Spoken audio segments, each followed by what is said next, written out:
सातारा जिल्ह्यातील आगामी जिल्हा परिषद आणि पंचायत समिती सार्वत्रिक निवडणूक 2026च्या पार्श्वभूमीवर वाई तालुक्याची निवडणूक यंत्रणा पूर्णतः सज्ज झाली आहे। जिल्ह्याच्या राजकारणाचं केंद्र मानल्या जाणाऱ्या वाई तालुक्यातील 4 जिल्हा परिषद गट आणि 8 पंचायत समिती गणांसाठीची अंतिम मतदार यादी अचूक असल्याचं प्रमाणपत्र वाई तहसीलदारांनी जिल्हा अधिकाऱ्यांकडे सुपूर्द केलं आहे।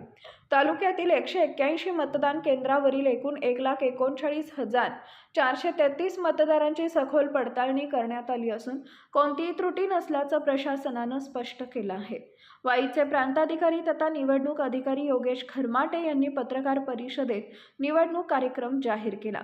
16 जानेवारीपासून उमेदवारी अर्ज दाखल करण्यास सुरुवात होणार असून 21 जानेवारी ही अंतिम तारीख आहे।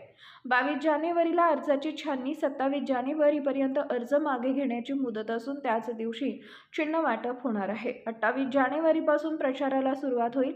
5 फेब्रुवारीला मतदान तर 7 फेब्रुवारीला मतमोजणी होणार आहे।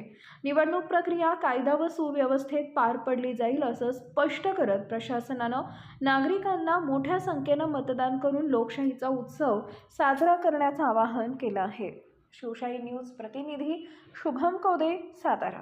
ताज्या घडामोडी जाणून घेण्यासाठी शिवशाही न्यूज यूट्यूब चॅनलला सबस्क्राईब करा। आपण हा व्हिडिओ फेसबुकवर पाहत असाल तर फेसबुक पेज फॉलो करा आणि शिवशाही न्यूज.com या आपल्या वेबसाईटलाही भेट द्या।